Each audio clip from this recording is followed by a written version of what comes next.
tarde, sejam todos bem-vindos. Essa live é sobre violência doméstica. A minha convidada é a Jorlane Reis, ela é psicóloga clínica e ela contará sobre tudo. Sim, vamos falar sobre estatística, falaremos também sobre como está nesse momento, principalmente de pandemia. Vamos ver aqui. A Jo acabou de entrar. Vamos falar dessa temática bastante importante. E requer informação, requer cuidado e também prevenção. Você que conhece alguém ou que esteja vivenciando esse tipo de violência, é bom assistir essa live para compartilhar essas informações também. Olá, tudo boa bem, tarde. Jo? Tudo bem. Tá menos eco, mas eu vou continuar, gente. Não vou desconectar aqui, não. Acho que agora dá. Como é que tá aí a transmissão? Tá tudo ok? Eu te Tá ouço conseguindo me ouvir? direitinho. Também tô te ouvindo bem. Então, primeiramente, Jo, quero te agradecer por você ter topado o meu convite, né? Para quem não sabe, a Jo está gestante, né? Ela estava fazendo também umas maratonas de lives, ela deu uma paradinha por conta disso, né, Jo? Aí eu perturbei Exatamente. ela por esses dias para ela fazer uma live comigo, tirei ela do sossego dela para ela fazer essa live, mas assim, hoje vai dar certo, né? A gente teve que adiar, que foi acho que umas 2 semanas atrás, né? Porque a gente estava Isso. com um problema na internet, que choveu muito no dia, mas hoje estamos aqui para a gente passar informação, que essa temática é muito importante para você, mulher, que está vivenciando esse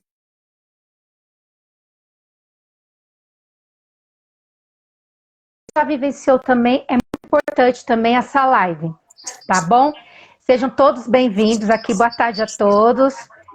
Para quem não me conhece, eu me chamo Thaís Oliveira Santos, eu sou psicóloga clínica, também sou psico-oncologista, que é especialista em pacientes com câncer, trabalho na elaboração do luto dos familiares, principalmente com adoecimento, morte por câncer, e também há um agravante, né? Cuidados paliativos e comunicação de más notícias.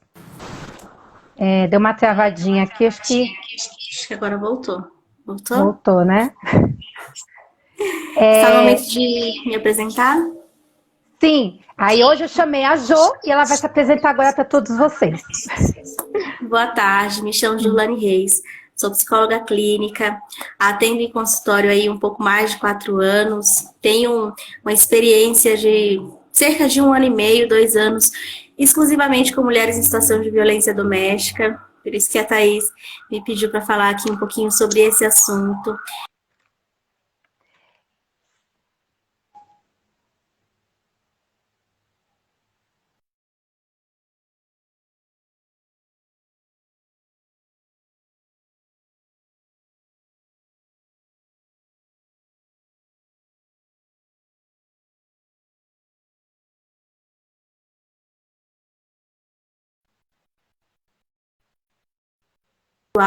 Com bonecos, quanto com pessoas.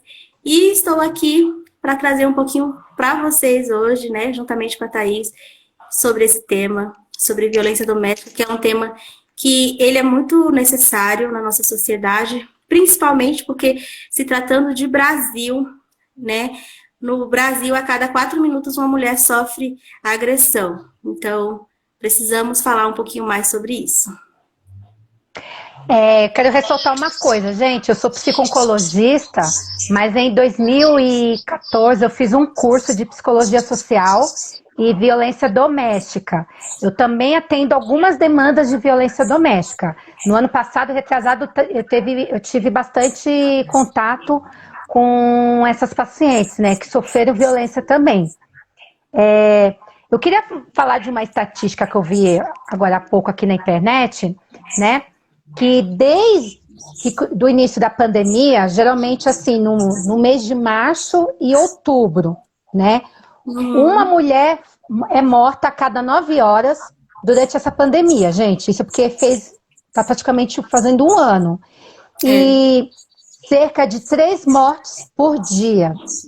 Isso de Exatamente. março a agosto. E pensando que as famílias estão mais em casa, né? Também. Convivendo mais. Verdade.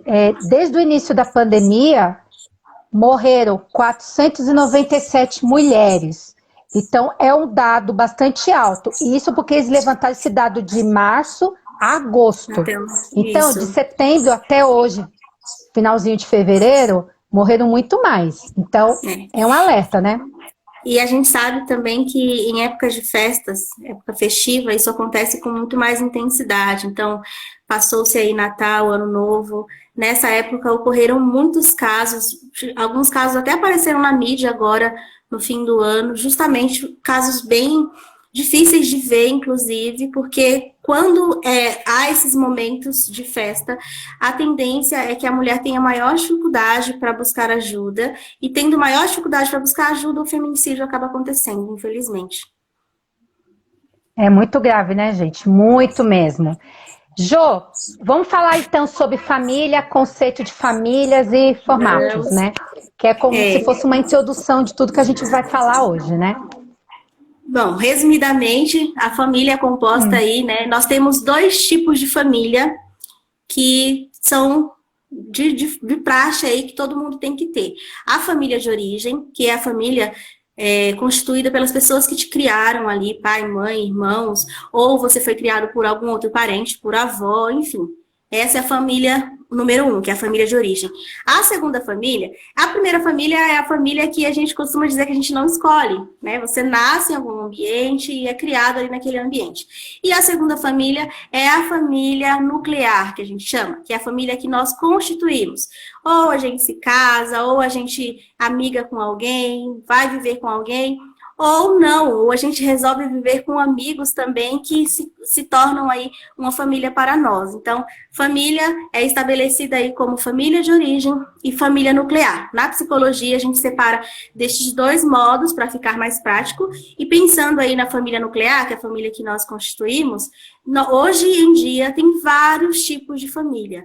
Tem família homoafetiva, tem família que ela é constituída entre parceiros anteriores e parceiros que são atuais também, e com isso crianças que eram de outro relacionamento e daí por diante. Isso daí hoje em dia é muito amplo, mas não deixa de ser a família nuclear, que é a família que você escolheu para viver aí quando você está na vida adulta. Até o jeito como fala é meio estranho, né? Família nuclear, né? É um núcleo, né? Ali, você tá ali naquele ambiente ali, de origem, fica mais fácil, né? Que é de onde você veio. E a nuclear é essa família, esse núcleo, onde você realmente ali se sente seguro, se sente bem. Embora muitas famílias, independente de como você escolheu viver, não sejam tão seguras assim, né? Tem famílias que são abusivas, tem famílias que são restritivas, tem famílias que são superprotetoras e daí por diante, né? Tem aquela superproteção que é muito, assim, agravante também, né? Proteção e excesso faz mal, né? Tudo excesso faz mal, né? Faz mal. Até também no ambiente familiar também. E as relações familiares, né? Os papéis e crenças. Também é um dado bastante legal para a gente falar também, né? Em relação a isso, eu queria trazer aqui um pouquinho que, na verdade, os papéis, eles foram estabelecidos há muitos anos atrás, né? A família, ela era estabelecida ali com papéis específicos para cada membro familiar. Pensando na família patriarcal, que é a família aí que, há alguns anos atrás, primeiro, né, há muito tempo, era a família considerada matriarcal, ou seja, a mãe tinha uma referência muito grande. Depois foi se mudando isso e o homem passou a ter uma referência muito grande aí na família como o cabeça da família, né? E ali surgiu não só o patriarcado como o machismo atrelado. Aí o homem tem a função de ir trabalhar, de ir sustentar a família, de ir resolver as questões da família. A mulher tem a função de realizar as funções domésticas ali, comida, roupa, tudo tem que deixar tudo ok, e de reproduzir, né? Depois de muitos anos é que a mulher passou a ter ser enxergada de outra forma, e o sexo, por exemplo, não passou a ser só para reprodução e também para prazer mútuo, enfim, né? Os papéis eram estabelecidos dessa forma. Os filhos, eles não tinham uma voz ativa, eles só tinham uma voz ativa quando eles se casavam, né? Quando eles constituíam a própria família também. Então, os papéis familiares, eles eram assim e eles estão melhorando, né? Quando se criava, por exemplo, um filho menino, era de um jeito e a filha menina era de outro. O menino já era criado pensando-se em que ele ia fazer com liberdade na vida dele adulta. A mulher não, já era aquela coisa. Fecha as pernas, não fica em tal lugar, não fala com fulano, não fala com ciclano, vai para a cozinha com a sua mãe, ou seja, para que a mulher reproduzisse os padrões da época. E isso ainda acontece, né? Tem melhorado muito, mas acontece. Hoje em dia, depois que a mulher entrou aí para o mercado de trabalho, depois da Segunda Guerra Mundial, que é um dado interessante também, isso começou se a mulher também trabalha, se ela também agora pode estudar, pode votar, essas tarefas elas têm que ser repensadas, têm que ser aí divididas, né? Claro que isso não é tão simples, tem muitas famílias que mantêm aí o machismo bem fortes, né? Mas hoje em dia a tendência é ir diminuindo, o que eu acho ótimo, porque as tarefas divididas fica melhor para todo mundo, né? Sim, porque também tem aquela questão também do machismo. O homem não pode fazer nada assim, tem que ser só a mulher que fica na cozinha, essas coisas, né? Tem muito isso também, né? E já chegou caso no consultório, assim, de casal, né? Já atendo casal também. Casal chega e, olha, eu trabalho e ele também trabalha. Chegamos no mesmo horário e aí ele senta no sofá, vai assistir o que ele quiser e eu tenho que preparar a comida. Então, assim, às vezes é uma questão de criação mesmo. A pessoa foi criada daquela forma, aprendeu daquele jeito e tem que se desconstruir. Hoje em dia, para poder nós vivermos melhor, a gente tem que aprender a se desconstruir cada vez mais, né? E essa cultura machista, ela tá muito impregnada. É um dos fatores que causa muito divórcio, por exemplo, que as pessoas, elas falam muito dessa incompatibilidade, mas não é só isso. Além disso, tem essa questão de obrigatoriedades que, às vezes, um dos cônjuges não vê que há essa necessidade. E também tem outro extremo, né, Thaís? Às vezes, a mulher, ela aprende tanto a ser independente que ela não consegue conviver ali com uma pessoa e ter uma relação dividida ali de tarefas. Ela quer ser superior ao homem, que aí a gente já entra no feminismo em outro aspecto, porque tudo demais é sobra. A nossa ideia, né, a ideia ideal aí com o feminismo não é ser superior, é ser igual. Então, aí já bagunça tudo do mesmo jeito, fica no mesmo extremo do machismo, mas invertido, né? Então, em relação aos papéis, é isso. Bem complicado mesmo, né? É um conceito assim que merece ser falado, né? Entendido, né? Sim. E ser mais divulgado, né? Que tem muito tabu por cima de tantas crenças, assim, é muito tabu. E acaba atrapalhando, né? É algo que precisa ser mais assim falado, né? Como é que funciona o conceito da violência doméstica? O conceito sobre a violência doméstica? Bom, em relação a isso, a agressão que ocorre ali, ela pode ser tanto parental quanto conjugal. Ou seja, pode ser o cônjuge, pode ser, né, um esposo, um marido, um namorado, pode ser o ficante, mas também pode ser um irmão, pode ser um pai, pode ser algum outro parente também. Isso tudo é constituído aí com violência doméstica. E também tem que ser falado assim, que tem a violência também da mulher que bate no homem. Exatamente, né? Tem muitos casos também. Quando eu trabalhei no CCM, no Centro de Convivência para Mulheres, a gente fazia acolhimento ali a mulheres em situação de violência doméstica. Chegaram alguns casos de homens que sofriam agressão, só que o serviço só prestava ali assistência às mulheres. Então, infelizmente, isso acontece muito, e os homens, eles se sentem reprimidos ali de ir a uma delegacia, porque eles vão ser, né, vão receber chacota, eles vão ser criticados, vão ser martirizados horrores, então eles preferem ficar quietos, mas acontece também a agressão aí contrária, a violência doméstica com homens também ocorre. É um dos motivos que eu fiz o curso, né? Porque é uma das minhas primeiras pacientes, porque eu me formei em 2013. Aí, em 2014, eu comecei a atender. Aí veio essa demanda. Ela apanhava por quê? Antes, ela batia muito nele.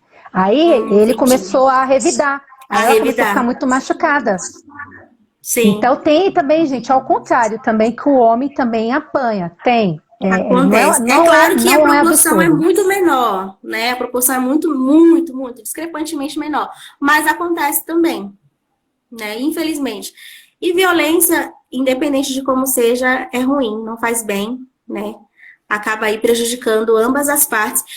Vou falar mais pra frente um pouquinho sobre as consequências, né? Afeta a família no geral, né? Por isso que a gente começou falando sobre família. E o ideal é realmente a pessoa conseguir ali, ela sair do ciclo de violência, que já a gente fala sobre isso, né, Thaís? Sim. Quais são os tipos de violência doméstica? Gente, as pessoas pensam... Só um momento, porque muita gente pensa assim, a violência doméstica é aquela que a gente vê a mulher toda machucada, o homem machucado. Não é essa. Não é essa violência que a gente está imaginando, que muita gente pensa que é só porrada, socos. Não, tem outros tipos sim, gente. Exatamente. No serviço, inclusive, de assistência a mulheres que sofrem violência doméstica, elas só procuram o serviço, a maioria, né? Só procura quando elas sofrem agressão física. Isso é uma estatística muito grande, assim, 98% das mulheres, 95%, só vão buscar o serviço quando elas sofrem agressão física. Se não há agressão física, na cabeça delas, não há a violência em si. E lá no serviço onde eu trabalhei, era bem interessante porque, além do acolhimento ali aberto para mulheres que sofriam violência, nós também fazíamos algumas oficinas, cursos, coisas diferentes. Por quê? Esses cursos traziam temáticas totalmente, assim, aleatórias. Por exemplo, curso de pintura, uma aula de zumba, coisas bem aleatórias, mas em que, nessas aulas, no decorrer dessas aulas, a gente falava, conscientizava sobre o que era violência doméstica. Por quê? Se a gente não faz isso, a pessoa não tem noção de que está sofrendo aquilo. Ela não sabe que está num relacionamento abusivo, né? Por que relacionamento abusivo sempre traz violência doméstica? Porque a violência doméstica, ela sempre está atrelada à violência psicológica, que é a principal violência que ocorre quando a mulher sofre violência doméstica, e é aquela violência sutil, em que a pessoa, ela te recrimina por tudo, nada que você faz está bom, o que você, por mais incrível que você seja, você é uma pessoa ruim, você é uma pessoa desagradável, e o agressor costuma ter um perfil em que, do lado de fora, para as outras pessoas, ele parece uma pessoa incrível, e dentro de casa as coisas mudam, né? Ou seja, violência tem a física, tem a psicológica, que está atrelada a todas. Se tem a física, tem a psicológica. Se tem a sexual, por exemplo, também tem a psicológica. O que é a violência sexual? Violência sexual é quando a mulher não quer ter relação sexual naquele momento e ela é forçada a ter. Então, isso também é considerado violência.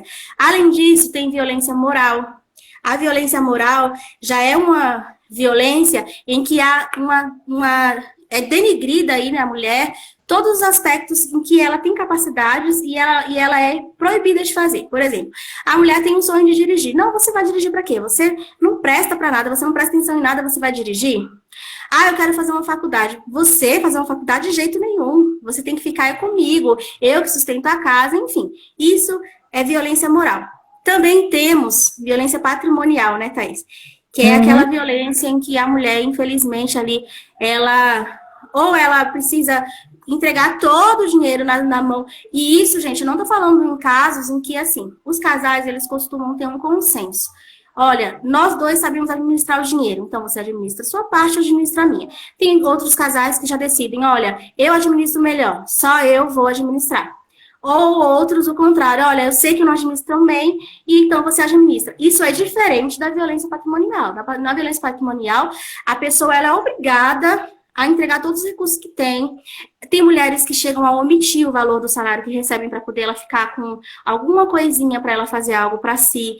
Enfim, além disso, a violência patrimonial, ela abrange também coisas que a mulher tem, objetos que ela tem serem roubados, serem utilizados do jeito que a pessoa quiser, ou a pessoa quebra, rasga, joga fora, sem avisar, enfim. Isso tudo é violência patrimonial. E é isso.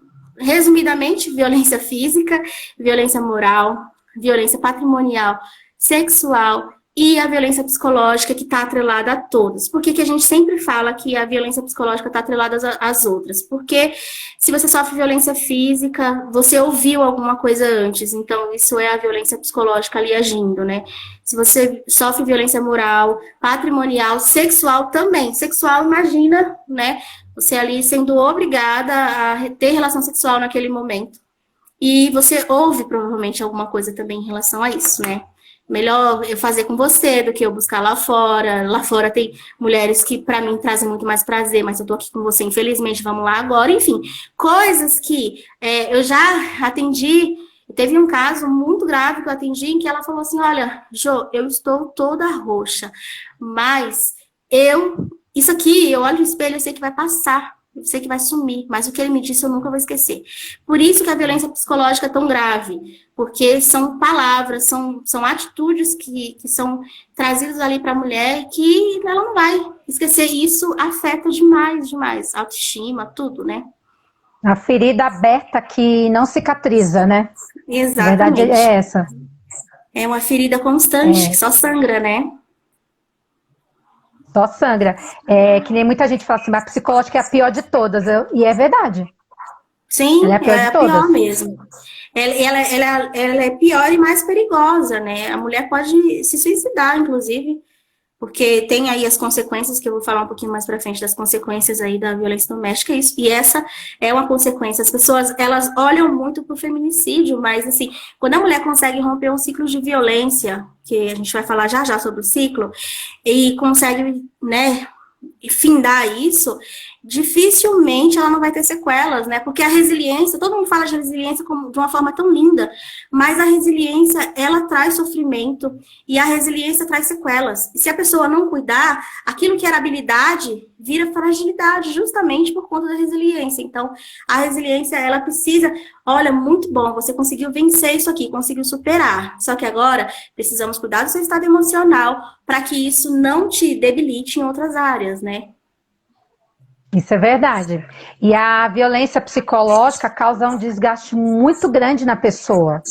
Porque aí vem aquela parte da pessoa não tem receio de denunciar, de falar para uma amiga que está sofrendo violência, vergonha, vem todos esses conceitos. Então, por isso que é muito importante, gente, não ficar quieta.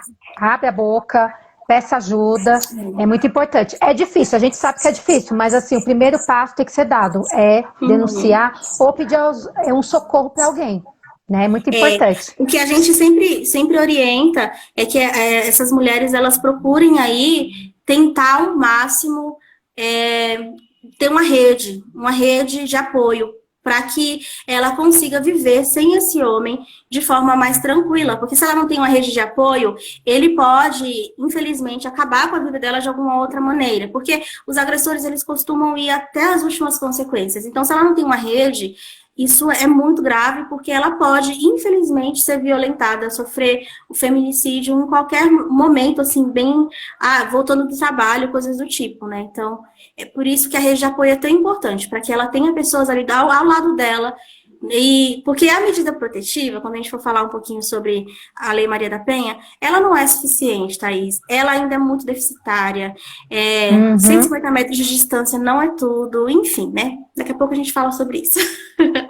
Muita coisa tem que ser mudada, muita coisa aí. Muita coisa.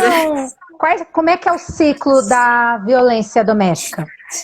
Então, tem muita gente que fica perguntando por que essas mulheres não conseguem se livrar do ciclo da violência, da violência doméstica, por que elas não conseguem dar um fim, dizer tchau, adeus para esse homem? Gente, não é simples, porque existe um ciclo, a violência, ela tem um ciclo padrão ali, de 3 momentos específicos que se repetem, por isso que é um ciclo, né? O primeiro momento ali é o momento da tensão. Tensão é quando acontece alguma coisa estranha, alguma coisa que para o agressor dá aquele negocinho e ele já começa a ter as atitudes de violência com a mulher. E essa tensão, ela começa a se intensificar a ponto de chegar no momento da agressão, né? Que é o momento de explosão que a gente chama. Esse momento é o momento em que ou ele faz a violência física, ou moral, ou psicológica, ou patrimonial, ou sexual. Ponto, é isso. Ah, mas, Jô, então, nesse momento ela tinha que se livrar. Só que o que acontece logo em seguida? Sempre que ocorre uma explosão, volta para a lua de mel. O homem pede desculpas, o homem entrega flores, o homem entrega chocolate, o homem diz que ele vai mudar, ele diz que ela chegou na vida dele para poder fazer a diferença, ele diz que ela é capaz de transformar ele e ela acredita cegamente nisso. Ele diz que ela, através da vida dela, ele vai ser uma pessoa melhor. E pronto, ela continua ali de novo, porque ela acredita que aquela foi a última vez. Mas aí depois vai ter outra tensão, e aí vem outra explosão, e aí vem outra lua de mel, e esse ciclo vai se repetindo, e cada vez que esse ciclo se repete, ele se intensifica um pouco mais. Então, a lua de mel é mais intensa, a tensão é mais intensa, e a explosão também. Por isso que, em determinado momento, pode chegar ali ao feminicídio, né? E isso foi falado até na minha live sobre relacionamento abusivo, porque vem aquela explosãozinha, né, do relacionamento. Exatamente. Porque o homem controla. Gente, tudo começa com relacionamento abusivo. Do relacionamento abusivo para se tornar violência doméstica, tá o quê? Grauzinho. Exatamente. A violência doméstica é um grau a mais. É muito rápido. Então, se você tá num momento assim, num relacionamento que você percebe que o seu namorado, o seu marido é controlador, não te deixa fazer muita coisa, não te dá liberdade. A liberdade que eu falo assim, de você viver dignamente, de você fazer suas coisas, porque toda mulher tem o direito de fazer as coisas dela, sair com as amigas, também tem o direito de viver com outras pessoas, não o momento de viver só com ele. No relacionamento abusivo, começa de forma muito sutil, por exemplo, essa questão, né? Se ele não quer, ele vai diminuindo aí a rede de apoio dela, né? E a rede de amigos, a rede familiar. Aí, no início, é aquela coisa assim, não, amor, fica aqui em casa, hoje eu já quero curtir você. Hoje só vamos ser nós dois. Não, você não vai com as suas amigas hoje, você vai ficar comigo.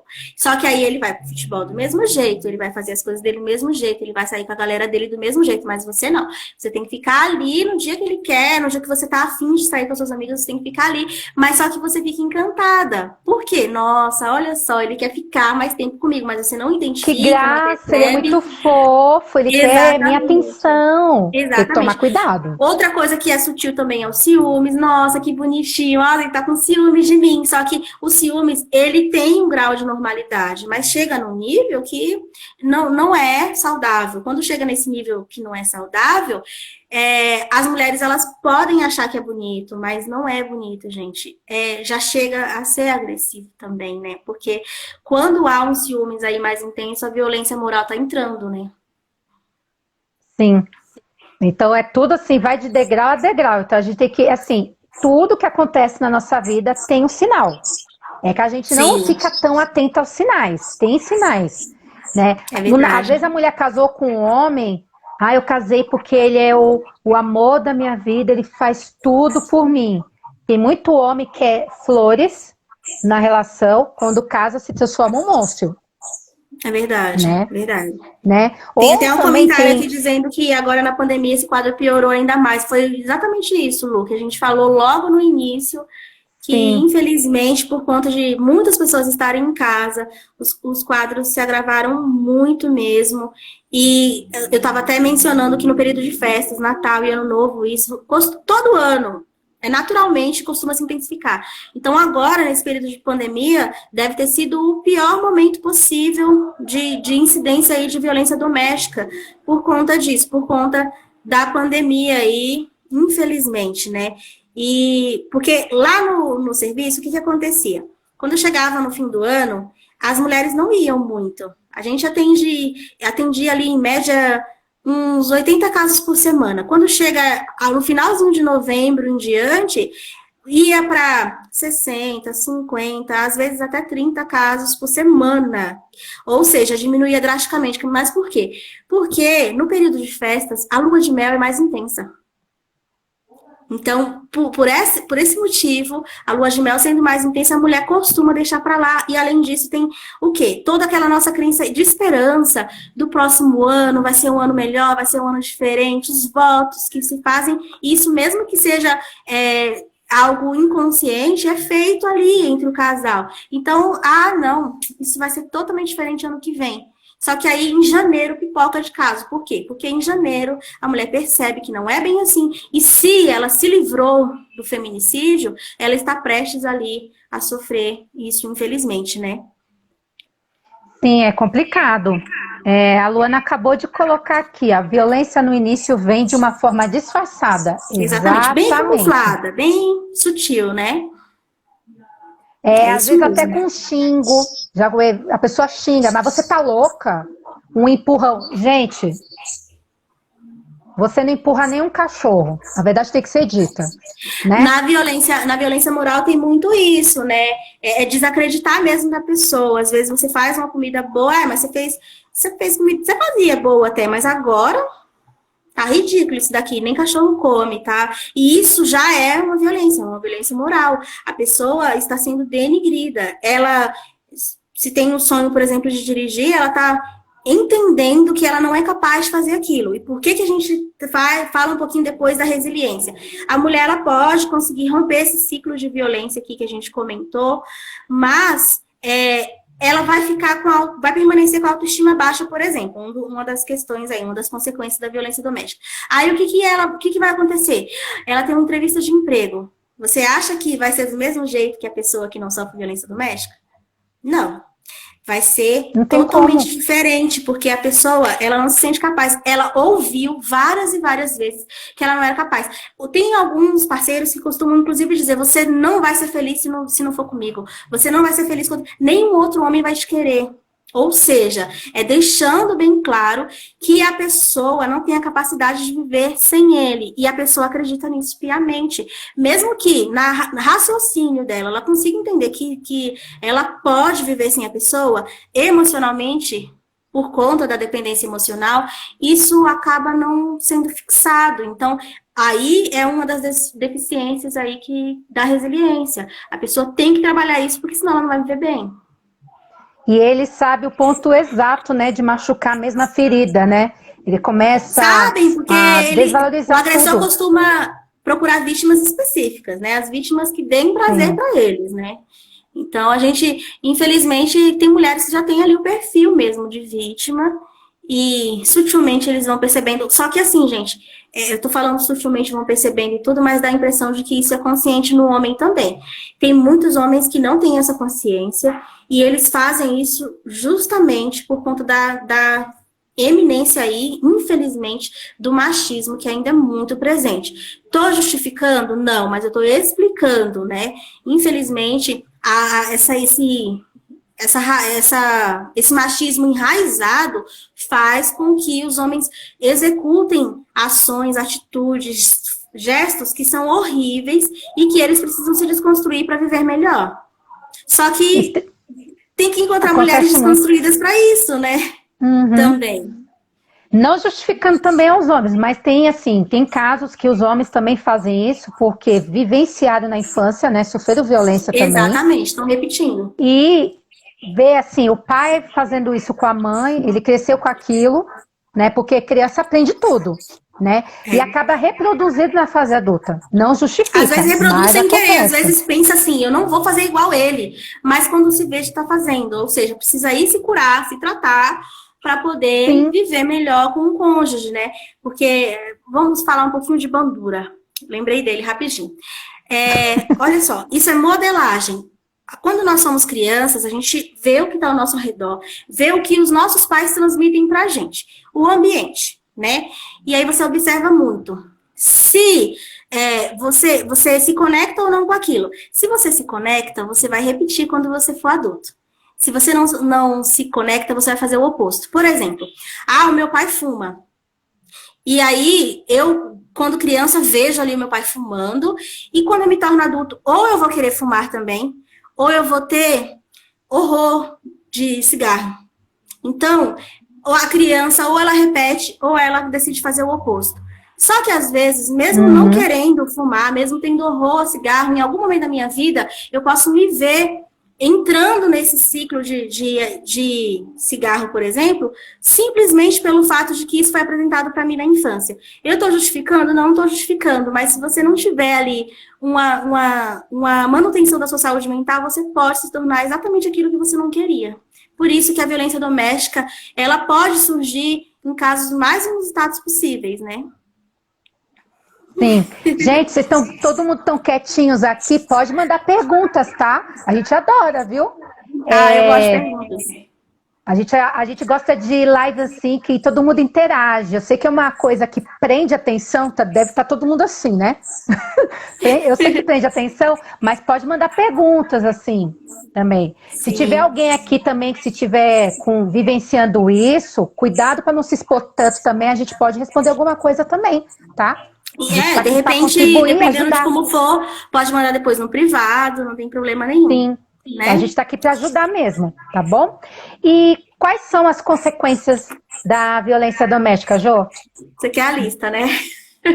Vamos lá. Consequências da violência doméstica.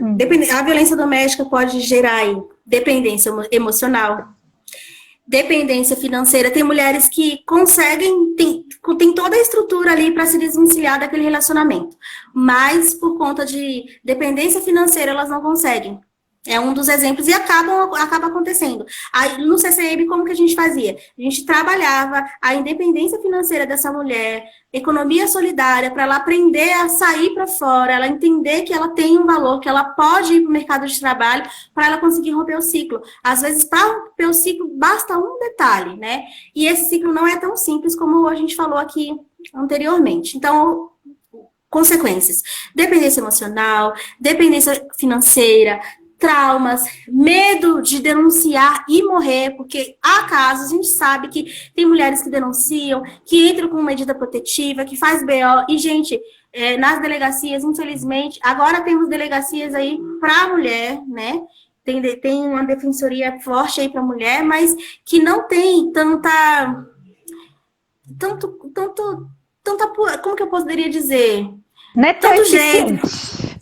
Não é nem em relação a tanta humanidade com as mulheres, entendeu? Eu já tive casos de pacientes que chegaram em mim e falaram: Jô, eu não vou mais naquela delegacia porque o policial me perguntou o que eu fiz para ele me bater. Aí dá vontade de ir lá na delegacia e socar. Não pode. A gente não pode repetir isso. Mas, assim, é horrível isso. Como que ela vai se expor, porque é uma exposição, dependendo do caso, ela vai precisar ir no hospital também, para ver direitinho se os hematomas foram realmente feitos pelo parceiro e tudo mais, e ela está sendo exposta. Quando ela vai... Fora também o descaso, né, que as pessoas ficam lá 3, 4 horas. Exatamente. Lá. E tem muitos casos... desistirem. Tem muitas mulheres que entram numa coisa que a gente chama de rota crítica. Que ela chega num serviço e não é bem atendida, chega no outro também não é, chega no outro também não é, aí ela desiste. E, vou enrolando aqui, vou ficando com ele, tá tudo certo, né? Bom, retomando aqui as consequências, né? Temos também a vergonha por se achar... responsável pelo fracasso do relacionamento. Tem muitas mulheres que têm essa vergonha também, elas têm a culpa, né? Elas se sentem responsáveis por isso, elas não conseguem falar o que estão vivenciando, não conseguem ter uma rede de apoio. Outra consequência também é a pressão familiar. Porque, às vezes, a família, ela pensa assim, não, seu marido vai mudar, crenças religiosas têm muito a ver também, ele vai ser de uma pessoa diferente, ele vai ser melhor, se você orar, se você rezar, enfim, ele vai ser melhor e aí você vai conseguir ter conquistado o seu relacionamento da melhor forma possível. Também, uma consequência que é muito grave da violência doméstica é a repetição do padrão familiar. Muitos casos de violência doméstica é repetição de padrão, em que a mãe também sofria, a avó, a tataravó, enfim. Por isso que a constelação é tão interessante, tão importante. E além disso, tem a relação, uma das consequências também é a pressão social, né, em ser discriminado ali, né, como eu falei um pouquinho aí da rota crítica, fora que a mulher pode ter autoestima baixa, ela pode, infelizmente, ali entrar no uso abusivo de drogas, de álcool, ela pode sofrer algum transtorno mental também, ela pode desenvolver ansiedade, pode desenvolver depressão e afins, e ela também pode, uma das consequências aí, ela pode chegar a vir a óbito, ou ela sofrer feminicídio, ou ela se suicidar. Gente, como é grave as consequências, né? São muitos uma fatores, demanda né? muito grave que merece muita atenção, requer atenção, informação, tem que ser muito divulgado isso, né? A gente tem que falar muito sobre isso, porque tem gente que tem aquela crença, mas se falar disso, acaba acontecendo mais. É igual quando fala que se falar de suicídio, a pessoa vai lá E vai se e suicidar. Na chega ao verdade, ato. é Não, o gente. contrário, né? Tem que falar Não, gente, sobre quanto mais. para que isso seja evitado, né? Sim, a gente tem que falar muito. E, mais uma vez, gente, eu tô aqui, hein? Quem estiver com essa demanda, vivenciando isso, peça ajuda. Peça ajuda, não tenha medo, peça ajuda, não tenha receio, tá? E quanto ao feminicídio, Jô? O Que anda aumentando feminicídio muito, né? é a prática ali, né? Infelizmente, algum ato em que o homem pratica até que a mulher chegue à morte. Pode ser por N causas, né? Arma de fogo, arma branca, uma lesão corporal intensa. Tem homens que acabam aí batendo na mulher até que ela morra. Teve um caso agora no fim do ano, muito, muito triste. Foi entre Natal e Ano Novo ali, em que um homem, ele esfaqueou a mulher, ele atropelou ela, ele deu vários tiros nela. Provavelmente quando ele esfaqueou, ela já morreu. Mas olha o nível do ódio, da intensidade disso, para a pessoa praticar diversas coisas diferentes, né? É algo muito sério. É como se ele tivesse matado 3 vezes a própria pessoa, né? Exatamente. É muito, muito grave isso, muito grave. Tem locais que fazem, claro que isso tá muito recente, mas tem locais que fazem cuidados a homens que têm o perfil agressor. Homens que conseguem perceber isso e também alguns são obrigados, né, por lei, a procurar um serviço terapêutico para isso. Tem uma ONG chamada Fala José, e ela é muito forte ali na região do ABC, em Santo André, por ali. E é uma ONG muito legal. Eu conheço o psicólogo que ele foi o criador desse projeto. E aí, homens que estão ali, estavam presos e precisam fazer essa medida de ter uma terapia ali para isso, eles se reúnem em grupos para fazer uma justiça restaurativa, uma reconstrução aí do que é ser homem, e é muito interessante, ajuda muito, desconstrói muita coisa em relação ao machismo, e isso faz com que, porque assim, gente, se a gente for pensar em vítima e agressor, a vítima pode morrer, a mulher pode morrer, ou ela pode romper o ciclo de violência e viver a vida dela mesmo com sequelas. Esse é um ponto. Mas e o homem? O homem, se a mulher morreu, ele pode arranjar uma outra que ele perpetue a mesma coisa. Se a mulher foi viver outra vida, do mesmo jeito. Então, a gente tem uma incidência maior de agressores. Então, a gente precisa tratar esse lado também, né? Tratar as pessoas que agridem, as pessoas... E como a gente falou aí no início, não são só homens. Tem mulheres extremamente agressivas, extremamente tóxicas também, né? Abusivas também. E tem gente que acha, por exemplo, bonitinho, mulher que é ciumenta demais. Não é bonitinho, gente. A gente tem que colocar cada coisa no seu lugar, né? O relacionamento, ele é feliz, ele é eficaz quando tem liberdade. É um relacionamento em que você não se sente preso. E quando um ou outro sufoca o outro, não é legal, não faz bem, né? A gente vai falar um pouquinho sobre... Ela tá falando aqui, a Gabriela. A Lei Maria da Penha deveria ser mais severa. A gente vai falar um pouquinho sobre isso, porque realmente deveria ser mais severa. A Lei Maria da Penha... Posso entrar já nela, Thaís? Pode. Pode? A Lei Maria da Penha, ela traz ali, né, uma denúncia que é feito um BO, aí na sequência a mulher tem a opção de pedir uma medida protetiva. A medida protetiva é quando o homem, ele é proibido de estar no mesmo ambiente que a mulher, e mesmo que ele veja na rua, ele tem que estar pelo menos a 150 metros de distância. Mas, gente, isso resolve? Não, isso não resolve. Às vezes o homem fica com tanta raiva, com tanto ódio da medida, que ele procura a mulher em ambientes que sejam propícios para que ele pratique algo específico e ele faz algo muito pior. Então, a Lei Maria da Penha, ela, teoricamente, né, se a pessoa, por exemplo, a polícia chega e a pessoa já tinha medida protetiva, a pessoa pode ir presa. Né? É um caso que é diferente de alguns outros aspectos. Mas isso também não resolve o caso, né? E muitas vezes, por conta disso, essa mulher morre, né? Não há uma proteção de fato. Não tem segurança para ficar com ela do lado dela, né? 24 horas por dia. É muito complicado, né? Às vezes ele é preso só porque, assim, mora em casa própria, tem emprego fixo, aí sai, assim... Eu já vi casos na TV falando que o homem ficou preso, 24 horas. Pagou fiança e saiu. Gente, é um absurdo. Essa medida da Lei Maria da Penha, é muito difícil ele conseguir pagar fiança, mas ela libera rápido também, né? Então, é muito complicado, né? Na prática, muitas das vezes, essa medida é reversa, assim, ainda tem isso ainda. Né? Na prática, na teoria é muito lindo, mas teriam que haver mais questões. Só que eu também penso que, como eu estava falando aqui anteriormente, que não é só punir, a gente tem que aprender a tratar essas pessoas, porque se essas pessoas não forem tratadas, elas vão continuar perpetuando isso. E elas continuam, independente, pode ser presa por 10 anos, ela vai continuar perpetuando. Então ela tem que aprender que isso faz mal, que isso oprime, que isso machuca e mata pessoas, né? E, infelizmente, isso está enraizado. Eu tenho visto uma melhora no sentido de que as pessoas estão conseguindo falar mais sobre isso, né? Mas, ainda assim, nós temos muito a melhorar, porque no Brasil a incidência é muito alta. Ultimamente a gente está vendo até no meio artístico, né? O número de assédio, as mulheres estão...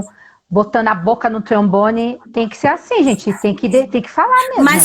Mas só que mesmo assim a gente ainda vê a mulher sendo tida como louca, como né? As coisas são invertidas mesmo, porque a sociedade ainda é extremamente machista, né? Ainda corre risco de ser processada por ter denunciado também, tá tendo muito isso. Então, que nem a Luana colocou aqui, exatamente, ou até mesmo depois de solta a coisa piora. É que a gente acabou de falar. Exatamente, piora muito, né? É como você falou, Ju, a Lei Maria da Penha, voltando um pouquinho, né? Ela é linda. Se você for ler assim, todos os conceitos, assim, ela tem tudo para dar certo, mas tem falhas. O problema é esse, mas tem falhas. Tem que ter uma lei mais rigorosa. Também. Tem, mas é complicado, né?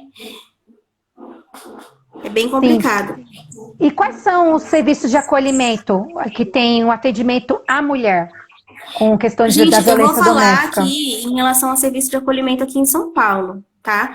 Que é bem amplo aqui, algumas coisas já estão, mas eu tenho visto que, por exemplo, o interior de São Paulo já muda muito, outros estados, mais ainda, tem mulheres que sofrem violência doméstica em outros estados e vêm para cá, para São Paulo, e passam por uma situação muito complicada.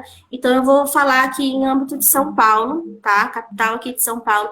Tem alguns serviços, tem alguns centros de cidadania da mulher, que são centros em que a mulher, ou centros de convivência para a mulher também, em que ela vai nesse serviço para fazer cursos, para fazer coisas diferentes, e também ela tem ali um local específico para que ela seja acolhida, e nesse serviço de acolhimento ela passa com um psicólogo, ela tem um atendimento feito também pelo advogado para orientá-la no que ela deve fazer, ela tem um serviço que vai encaminhá-la diretamente para a Defensoria Pública, se ela precisar, por exemplo, de uma cesta básica, ela é encaminhada ao CRAS, então tem toda... Quando a mulher não sofre a rota crítica, que eu trouxe aqui anteriormente, isso fica muito eficaz, né? Porque por mais que ela sofra, por exemplo, tem medida protetiva e ele pode vir atrás, mas também temos casas de acolhimento aqui. Então, o psicólogo, juntamente com o advogado, analisam o caso, e o assistente social, né? Analisam o caso, a equipe técnica analisa o caso e olha, esse caso aqui precisa ser encaminhado para o acolhimento. Por quê? O acolhimento é num local secreto, é um local em que não há divulgação desses locais, e aí a pessoa fica ali restrita por alguns dias, tendo alimentação, tendo uma estadia, tudo gratuitamente. Aqui em São Paulo é possível fazer isso, né? E por alguns dias para que as coisas, sabe quando, para que a poeira baixe, né? E essa é uma forma muito eficaz, auxilia muito. Quando a mulher ela não vai para a casa de acolhimento, a gente já sente que os resultados são mais complicados. Isso quando não as mulheres acabam ali, mesmo depois de fazer BO, mesmo de entrar com medida protetiva, voltando para o parceiro, porque isso, infelizmente, acaba acontecendo. Duas demandas, o psicólogo sofre bastante, que é a demanda de dependência química e a dependência de violência doméstica. Verdade. Por quê? Porque eles tendem a retomar, a terem recaídas, né? Na dependência química, a pessoa tem a tendência ali a, infelizmente, voltar a usar drogas, a voltar a ser adicta, infelizmente. E na violência doméstica, como o ciclo da violência é muito difícil de ser rompido, aí a mulher tende a voltar para o parceiro. E por quê? Porque a lua de mel é muito intensa. Às vezes tem química. É complicado, gente. Não é algo tão simples. A gente não está falando só de uma mera convivência, né? Tem vários fatores aí e é muito complicado mesmo, né? Mas também temos muitos casos de sucesso mesmo. Assim, eu acompanhei de perto e dá uma alegria muito grande dos casos em que as mulheres conseguem realmente romper ali o ciclo de violência. Aí vocês podem perguntar, mas Jô, então você é a favor que toda mulher que sofre violência, ela rompa? Claro que tem casos que após uma incidência alta aí, a mulher faça o quê? A mulher acabe juntamente com o homem, conversando, realmente se ajustando, vendo que aquilo não é ideal, o homem procura olhar para o que ele está fazendo e ele mudar. Mas, gente, isso não é passe de mágica e isso acontece em 0,01% dos casos, né? Então, por isso que é muito complicado a gente só dizer, olha, ele vai mudar, acredita, boa, você vai conseguir fazer. Olha que peso você coloca na mulher, que ela vai conseguir mudar a outra pessoa. Nós não temos o poder de mudar o outro. A gente mal tem poder de nos mudar. Exatamente. Né? Exatamente. Ninguém muda ninguém, gente. A parte da pessoa querer essa mudança. Exatamente. As pessoas também têm uma ilusão, por exemplo, com terapia. Eu vou para terapia, a psicóloga vai me transformar. Não, meu filho, é você que vai agindo, né? A gente depende do paciente. A gente traz todas as ferramentas, traz todo o aparo aí que é necessário para que a pessoa realmente seja transformada de dentro para fora. Mas isso vai depender da pessoa. Quando chega um paciente e ele acaba ali rompendo com a terapia, o que a gente costuma pensar? Que a pessoa ela não estava pronta para tomar contato com aquela dor, ela não estava pronta para vivenciar aquele momento, ela não estava pronta para ser tratada. E tá tudo bem, porque tudo tem que ser no momento certo. Se você não estiver pronto, você vai estar gastando seu dinheiro à toa. Isso é assim, de praxe. Então, a pessoa tem que chegar num grau ali de, olha, eu quero realmente me autoconhecer, porque, gente, se conhecer não é fácil. Nós não somos fáceis, né? Somos pessoas cheias de trauma, cheias de dores, cheias de coisas que, às vezes, a gente não tá pronto para ver, né? Só que tem uma hora que a dor tá tão grande que a gente precisa ver. Se a gente não vê, a gente vai acabar morrendo, né? Mesmo que seja emocionalmente, né? Mentalmente, daí por diante.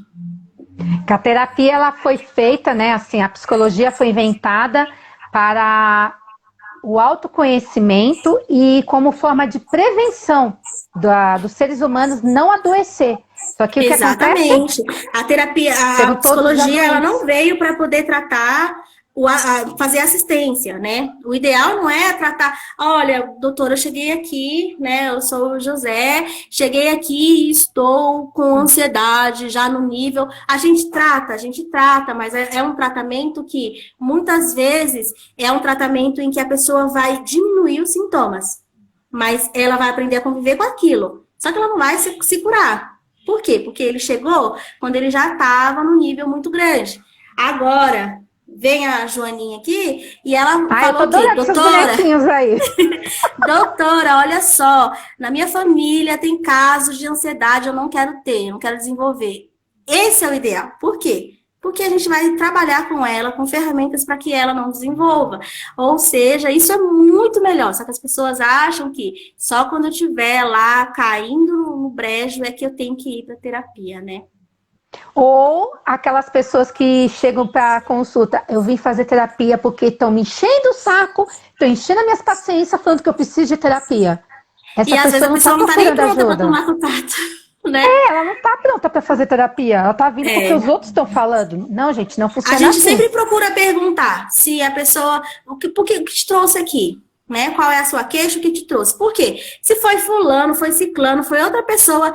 Claro que às vezes a pessoa está numa dor muito grande, ela vê uma luz no fundo do túnel. Olha, minha amiga falou que de repente seria interessante e realmente eu quero. Aí é uma coisa. Agora, foi a minha mãe que falou para eu vir. Então, assim, já é outra. A pessoa vai estar ali, estar por estar, né? E dificilmente ela vai vincular também, né? Tem essa obrigação, né? Eu tenho que estar aqui porque minha mãe falou, meu pai falou, porque a minha namorada ou meu namorado exigiu que eu faça terapia. Sim. Não funciona. Infelizmente não funciona. Tá aí, só para eu resumir aqui, que eu acabei não falando dos serviços em si, né? Tem os centros de convivência, né? Para mulheres, centros de cidadania. Também temos algumas casas aqui em São Paulo, como Casa Sofia, Casa Viviane dos Santos, que são em locais diferentes aqui de São Paulo. Temos Defensoria Pública também, que é para mulheres, né, especificamente. Não toda a Defensoria Pública, mas tem o âmbito ali só para mulheres que sofrem violência doméstica, que é bem interessante. E mulheres que pedem medida protetiva, elas têm que ir à Defensoria Pública para poder requerer isso. Se ela tem uma condição financeira, aquisitiva boa, aí já é com um advogado particular. Temos as DDMs também, que são as delegacias, né? Que são só para mulheres. Em cada região aqui de São Paulo tem algumas. E um local que auxilia muito é o Disque Denúncia, né? O número 180, que é um centro de atendimento para a mulher também, e que é muito bom, auxilia bastante, e é como se fosse ali um pontapé inicial. Às vezes você está sofrendo ali uma violência patrimonial naquele dia, e aí você resolve entrar em contato com o 180, você é acolhida, e aos poucos, tem mulheres que a gente faz um trabalho assim, de formiguinha mesmo, que ela não identifica que, olha, eu só vim porque ele me bateu, mas ele é maravilhoso. E aí, aos poucos, ela vai percebendo que, poxa, não é isso. Na verdade, isso também era ruim, que ele fazia, isso também era, isso também era. Aí ela vai conseguindo se libertar aos poucos e tomar coragem para realmente denunciar, fazer BO, entrar com medida protetiva. Ou tem mulheres que não fazem nada disso, mas conseguem romper o ciclo da violência, conseguem finalizar, romper o relacionamento em paz, né? Ali sem precisar afetar. Jo, mas tem que afetar? Não sei, vai variar de caso para caso, porque tem casos em que o homem ameaça, inclusive, a mulher de vida. Né? Então, tem ameaça exclusiva ali à própria vida dela. Então, isso vai ser muito variável. Mas tem mulheres que rompendo... uma última coisa que eu queria falar. Eu não poderia deixar de falar isso. Sabe como que a gente percebe que a mulher conseguiu romper o ciclo de violência? Não é quando ela termina com o cara, quando ela consegue todas essas medidas e vai viver a vida dela. A gente percebe que a mulher realmente rompeu o ciclo de violência só quando ela tem um outro relacionamento amoroso e é saudável. Sim. Porque a maioria das mulheres, elas terminam um relacionamento amoroso ali, as que conseguem romper, elas rompem num outro relacionamento que também é abusivo, que também tem violência. Aí vem repetição de padrão, vem repetição de algumas questões ali, lealdade familiar, tem coisas, tem algo aí no meio que ela precisa se libertar, aquele famoso dedinho podre. E fala assim, mas eu não tenho sorte com homem nenhum, todos os relacionamentos o homem bate em mim.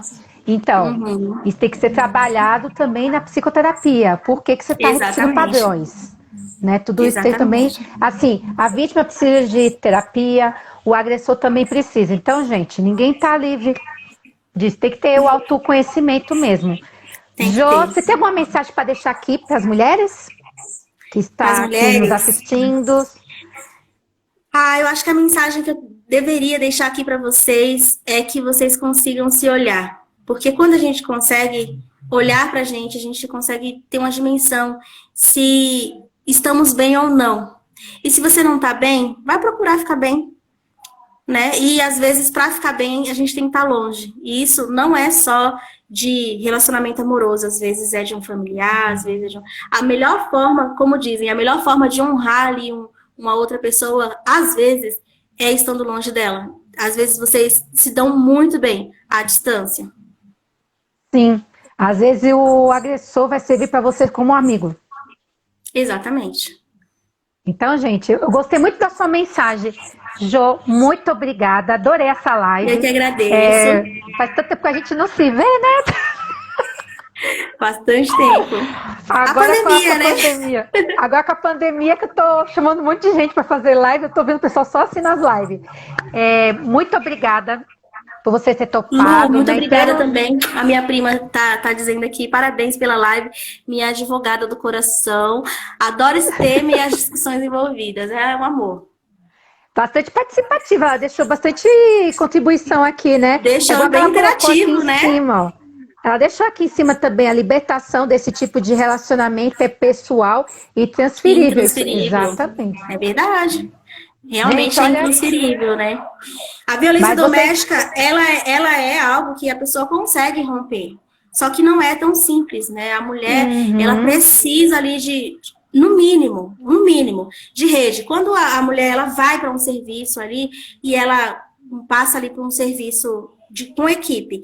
Quando ela passa com o psicólogo sempre avalia a rede de apoio dela, porque se a mulher não tem uma rede de apoio, dificilmente ela vai conseguir se livrar, dificilmente ela vai conseguir romper aquele ciclo. Porque pensa, se você não tem amigos próximos, se você não tem parentes, na verdade, os agressores, eles costumam de cara já te afastar dessas pessoas. E aí depois a mulher fica o quê? Com vergonha, fica chateada, fica triste, fica com receio de se aproximar das pessoas que ela gosta novamente. Então, e isso é uma manobra inconsciente de ambos, é claro, mas em que a mulher fica mais fragilizada. E se ela não tem uma rede de apoio, o que o psicólogo faz no centro de acolhimento? Ele procura restabelecer essa rede de apoio para que a mulher fique bem, porque não adianta você vai se sentir destruída tanto quanto se você viver sozinha, sem nenhuma rede, sem nenhum suporte. Então, é necessário que ela também tenha ali uma rede de apoio para que ela viva bem, independente se com ou não aquele cônjuge, porque muitas vezes, se ela tivesse uma amiga por perto, né, um parente que fosse muito querido por perto, ela ia enxergar as dimensões da violência doméstica muito antes. Sim. E o problema é que muitas ficam isoladas, né, com medo de falar. Exatamente. Só que aquele momento que precisa gritar, pedir socorro, ajuda. Tem mulheres que ficam em cárcere privado, né? Uhum.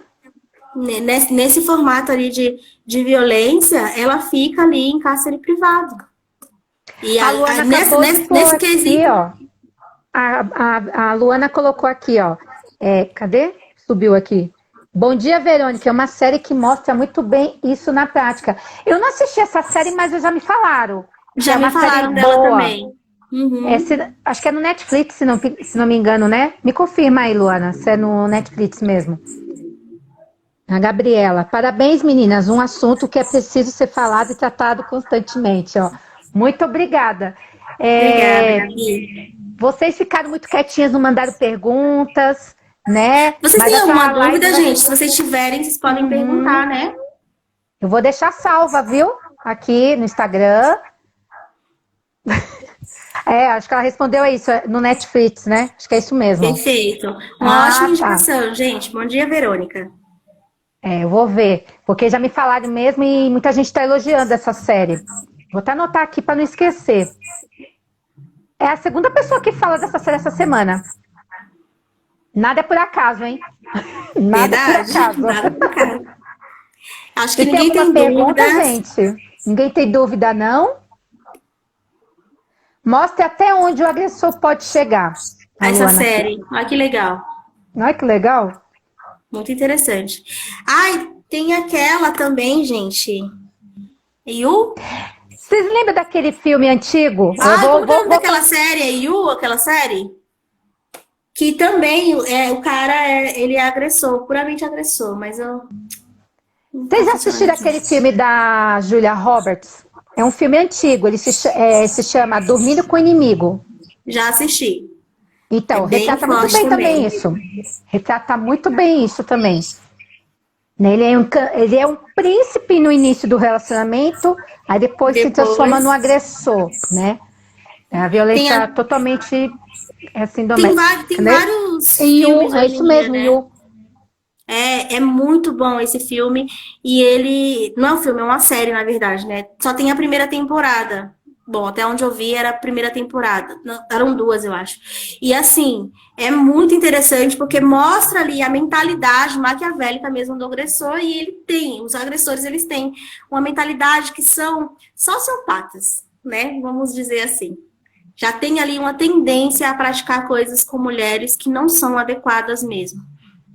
E a mulher que sai como louca, como É sempre assim, né? doida varrida, que faz as coisas, que faz aquilo, tentando se aparecer, ou que ela que era tóxica, enfim, eles conseguem inverter, né? Por isso que é tão necessário a mulher ter rede de apoio. 2 temporadas, ó, a Gabriela acabou Aí, de... ó, 2 temporadas, eu assisti as 2 temporadas, e aí tô aguardando a terceira. Exatamente, é agressor e manipulador, Lu, é isso mesmo. Eu assisti essa série, assim, foi bem legal. Traz bastante feedbacks ali em relação à violência e entra em todos os parâmetros. Todos os tipos de violência entram ali. É bom, essa também eu vou assistir. Então, Só que, assim, mostra um caso muito extremo. Só que tem formas mais sutis aí de agressão, tem forma mais sutis de ser agressor, né? Sem contar que mulheres também podem ser agressoras. A gente quer deixar isso claro porque a gente traz muito em relação às mulheres porque o índice está muito alto e é muito discrepante a diferença. É como se fosse 90% das mulheres e 10% dos homens. Né? Mas há casos em que os homens também sofrem violência doméstica. é complicado mesmo, gente. Então, Jô, muito obrigada. Eu que agradeço pela oportunidade, por me convidar. Tô adorando essa muito obrigada, tarde de sábado. Tá gostosa, né? Bem gostosa. Eu tava preocupada com a chuva que deu, depois eu falei, não vai ter queda de internet, nem nada. Graças a Deus deu tudo certo. Pessoal, agradeço vocês por terem contribuído aqui, né? Vocês terem deixado aqui, eu vou deixar salva. Vocês podem compartilhar para os seguidores de vocês. Eu vou marcar a Jo lá no Instagram, tá bom? E, gente, não esqueçam, então, peçam socorro, peçam ajuda, que vocês têm que se amar, se valorizar. E a gente tem que ajudar também essas pessoas a elevar a autoestima, né? Ter o autocuidado, que é algo que fica muito debilitado, né? Sim. Tá bom, gente? Então, um ótimo sábado para vocês, um ótimo final de semana para todos. Fique com Deus. Jô, muito obrigada, viu? Eu que agradeço. Beijo. Bom fim de semana para todo mundo. Cuidar bem desse bebê, tendo viu? outra oportunidade, estarei aqui também, tá bom? Tá bom, obrigada, viu? Até mais, gente. Tchau, tchau. Tchau, gente. Beijo.